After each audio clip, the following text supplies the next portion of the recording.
Good morning বন্ধুরা, welcome back to my channel. আমি প্রিয়াঙ্কা আবার চলে এসেছি একটা নতুন ব্লগ নিয়ে। আশা করছি তোমরা সবাই খুব ভালো আছো, আমিও কিন্তু বেশ আছি। আশা করছি ভিডিওটা ভালো লাগলে লাইক কমেন্ট শেয়ার করবার আর চ্যানেলটাকে সাবস্ক্রাইব করে আমার পাশে থাকবার অনুরোধ রইল। আজকে দিনটা হচ্ছে রবিবার। এখন সকালে ঘড়িতে বাজে ওই 6:30। তো আজকে তোমাদের সঙ্গে এখনই ব্লগটা স্টার্ট করছি। প্রথমে ছাদে যখন গেছিলাম ওই জামা কাপড়গুলো মেলতে, দেখলেই যে এক কারি জামা কাপড় মেলা হয়ে গেছে, তখন দেখলাম যে আকাশটা কিন্তু বেশ একটা রোদ ভাব। কিন্তু আবার দেখো নিচে নেমে এসে একটু জানলা দিয়ে উঠে দিয়ে দেখলাম আবার কিন্তু রোদটা চলে গেল, একটা বেশ মেঘলা ভাব। যাকে জামা কাপড়গুলো যেমন পারে শুকাক। তবে একটা কি নিশ্চিন্তি যে ছাদে শেড করা আছে, যেহেতু ঝপ করে বৃষ্টি নামলেও চট করে ওগুলো ভিজে যাওয়ার কোনো স্কোপ নেই, যতক্ষণ না এক ঢাল বৃষ্টি নেমে হ্যাচলা দিচ্ছে। তো এর মাঝখানে অনেকটা সময় কাটিয়ে ফেলেছি। তারপরে কি হয়েছে বলো তো, আজকে রোববার যেহেতু, তো প্রিয়াংশের বাবা এই মুহূর্তে বাড়িতেই আছে। তো আজকে দুজন কাঠমিস্ত্রি আসবেন। যিনি আসবেন তিনি আমাদের বাড়িতে অনেক দিন ধরেই এই কাঠের কাজগুলো করেন। তো উনি আমাদের বাড়ির অনেক দিনের চেনা ভদ্রলোকই। তো তিনি এই যে শোকেসটা দেখছো, ওই আমার দেওয়াল শোকেসের, ওই শোকেসটার যে পাল্লাটা ওটা নতুন লাগানো হয়েছে। কেন বলো তো, আগে যেটা ছিল সেটা কিন্তু প্রিয়াংশ একদম ভেঙে চুরে একাকার করে দিয়েছে। প্রথমে ওটার পালিশগুলোকে ভেঙেছে, তারপরে ভেঙেছে কাঠটাকে।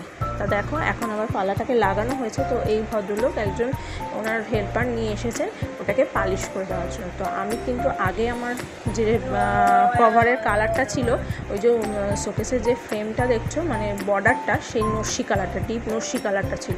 তো আমি বললাম যে না, আমার যে ওয়ার্ডরোবটা আছে সেটা যে কালার, সেটার সঙ্গে একটা ম্যাচ করলে দেখতে বেশ ভালো লাগবে। দেখো এই যে ওনারা করছেন, হালকা প্রথমে এক কোট মেরেছেন। তো দেখো এখন কোট দেখতে কিন্তু ভালোই লাগছে, আরেক কোট মারলে ব্যাপারটা কিন্তু বেশ ভালো লাগবে।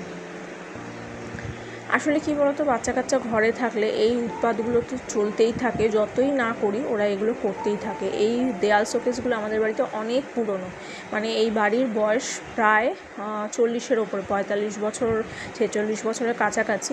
শোকেসগুলো অতটা পুরনো না হলেও শোকেসগুলো কিন্তু বেশ পুরনো। আমাদের প্রত্যেকটা ঘরেই এই শোকেসগুলো আছে, কিন্তু আমার ঘরের এই শোকেসটা প্রিয়াংশের জবে থেকে হাত পা একটু একদম তীর গতিতে চলতে শুরু করেছে, ও কিন্তু এইসব উৎপাতগুলো করতে শুরু করেছে। আলটিমেটলি ও শোকেসটা ভেঙেই ফেলেছে। আরেকটা জিনিস, সেটা আমি দেখাবো এবং শেয়ারও করব। এই যে ভদ্রলোক দাঁড়িয়ে রয়েছেন, ওনার পিছনে যে আমার টিভিটা দেখছো, এই টিভিটা নিয়ে ও আজকে একটা কাণ্ড করেছে। সেটা আমি তোমাদের জন্য ক্যাপচার করে রাখতে পারিনি, কী করেছে মুখেই বলে দিচ্ছি। সেটা হচ্ছে টিভিটাকে ধরে একদম শুইয়ে ওটা তার থেকে ঝুলিয়ে দিয়েছে, ওই সেলফটা থেকে টিভিটা ঝুলছিল, ঘরে ঢুকে দেখা যায়। আর এই টিভির পিছনে যে তারগুলো সব ওই ওয়ার্ড্রপের পিছন দিয়ে গিয়ে ওই যে ওয়ার্ড্রপের ওপরে যে কভার করা হোম থিয়েটারের বক্সগুলো দেখছো, সব একসঙ্গে লিঙ্ক করা। তো টিভির তারে টান পড়লে ওগুলো সব উপর থেকে খুলে পড়বে, তো অনেক কিছুই অসুবিধা হয়ে যাবে। কিন্তু ওকে যতই বকি যতই বলি ও শোনে না, শোনবার পাত্র নয়। আর তারপরে হচ্ছে এই এসির তার ধরে টানা, বা এসির এখন আবার ড্রয়ার খুলে এসির রিমোট নিয়ে পালিয়ে যায়। এসির রিমোট নিয়ে একদিন তো দৌড়ে গেছে, ওর গরম লাগছে, জানলাটা বন্ধ করে ও এসি চালাতে গেছে। তো যাই হোক, এইসব এখন গুণাবলীগুলোর বিকাশ হয়েছে। সেদিনকে তো আবার একটা কাজ করেছে, যে আমি স্নান করতে গেছি, ও শোকেস থেকে কাঁচটা খুলে একটা কাঁচের বাটি নিয়ে ছুঁড়ে ধুম করে ফেলে সেটাকে আবার ভাঙা কাঁচগুলো নিয়ে ফুটবলের মতন খেলছিল। ওই যে বললাম, তীর গতিতে কিন্তু হাত পা দুটো সমান তলে চলে, একেবারে এইসব দুষ্টুমি বুদ্ধিতে সব্যসাচী। যেমন ব্রেন চলে তেমনি হাত চলে, তেমনি পা চলে। তো এই ভদ্রলোকদের একটু চায়ের ব্যবস্থা করেছিলাম, ওনারা চা খেলেন আর সেই সঙ্গে পালিশটা করলেন।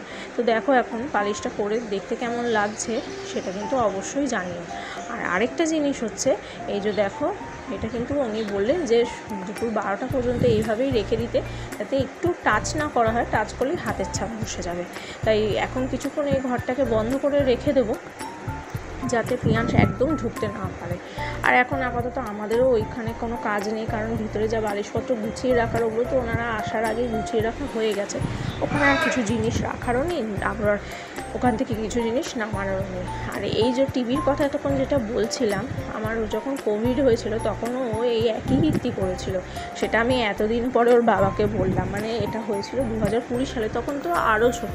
হঠাৎ একদিন ঘরে ঢুকে দেখি ও টিভিটাকে ওরকম করে ঝুলিয়ে রেখেছে। এইসব কারণে মানে টিভিটা তো পড়লেই ভাঙবে, আর এইসব টিভি তো মানে সারাই করলে সেটা আর কোনো মানে সেটা কোনো ইউজলেস ব্যাপার। তো যাই হোক, মানে যত শৌখিন জিনিস তত সেগুলোর পলকা হয় আর কি।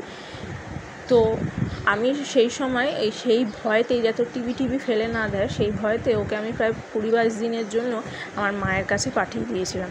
তারপরে আরও একটা কারণ হচ্ছে, সেই সময় আমার যখন কোভিড হওয়া স্টার্টিং, মানে আমি বুঝতে পারছিলাম হবে, তখন খাবারের গন্ধ স্বাদ কিছুই পেতাম না। তো রান্না করতে করতে মনে হতো যেন খাবার দেখলেই বমি আসছে, মনে হতো যেন হাঁড়ি কড়াইতেই করে ফেলবো, বা প্রিয়াংশকে খেতে দিলে বা কাউকে খেতে দিলে মনে হতো যেন সে খাবারের থালাতেই করে ফেলবো। তাই আমি ওকে মানে সেই সময় খাওয়াতেও পারতাম না। তখন তো আরও অনেক ছোট। একদিন এইখানে বসে প্রিয়াংশের বাবাকে বলেছি যে ওকে একটু খাইয়ে দাও, যেহেতু খাবার দেখলেই আমার বমি আসছে। আমার তখন শরীর খারাপ, পাশে অন্য একটা ঘরে আলাদা শুয়ে আছি, সেখান থেকে আমাকে ডেকে এনেছে খাটের ওপর শুয়ে। আমি নাকি ওকে পাহারা দিতাম, কারণ ও লাফিয়ে লাফিয়ে খাটের ওপর উঠে পড়ছে। তো যাই হোক, চলো রান্নাঘরে চলে এসেছি। আজকে একটু আলু পেঁয়াজ ভাজা করব, করে সেটা কি করব একটু মানে ভুলিয়ে ভালিয়ে করবো, যাতে বলবো যাতে আজকে রোববার তো একটু ঘুরতে যাওয়ার প্ল্যান করছি বিকেলবেলাটায়। কোথায় ঘুরতে যাব সেটা তো ক্রমশ প্রকাশ্য, কিন্তু আমার বেশ ভালো লাগে ছেলেপুলে নিয়ে সপ্তাহে একদিন যদি একটুখানি ঘুরতে যাই, বাচ্চাদেরও ভালো লাগবে। কিন্তু আলটিমেটলি সেটা হলো না। তবে হ্যাঁ, দুপুরে আরেকটা ভালো মেনু করেছিলাম। এই যে তোমরা তো দেখতেই পাচ্ছ, গ্রেভিটা তো করছি তৈরি।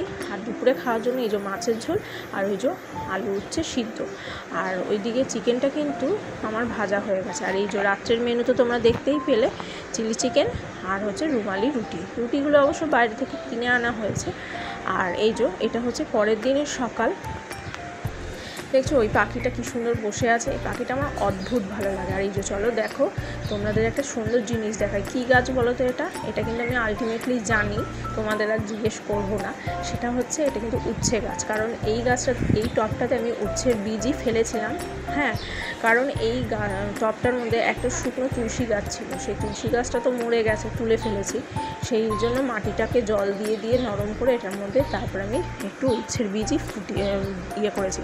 আর এই যে একটা নতুন জিনিস দেখাচ্ছি, সেটা হচ্ছে এই আমটা বাজারে যাওয়ার সময় প্রিয়াংশের বাবা গাছের থেকে পড়ে টুপ করে ওর পায়ের কাছে আর কি পড়েছে। আমটা বেশ সুন্দর, সেই আমরা ছোটোবেলায় বইতে পড়তাম না আয়ে আম, এই আমটা যেন সেই রকমই আকৃতি। তো সেই জন্য আমটা তুলে এনেছে। আর আরেকটা জিনিস দেখাই চলো, সেটা হচ্ছে আমটার আকৃতিটা শুধু আমি দেখছি, পুরো একদম আমাদের ওই আদর্শলিপি বইয়ের আমটার মতন। বেশ ভালো লাগছে না আমটার? ফ্রিজটা খুললে মানে গন্ধে যেন ম করছে, বোঝাই যাচ্ছে যে ফ্রিজে একটা পাকা আম আছে। কাঁচা না, কিন্তু এটা পাকা আম।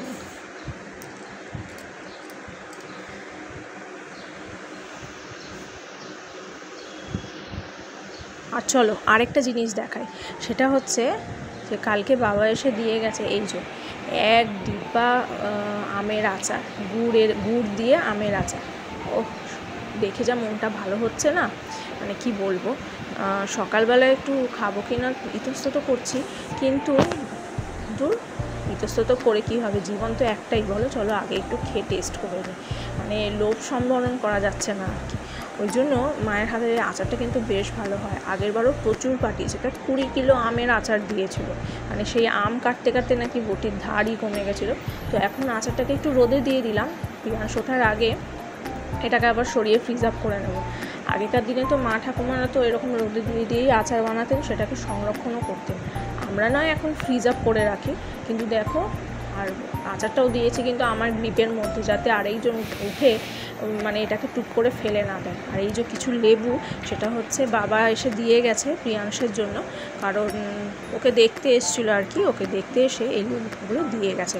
তো এর মধ্যে আগেই তো যাবে কটা লেবু ঠাকুরের জন্য, তারপরে ও খাবে আর কি। তো ভিডিওটা এই পর্যন্তই থাক।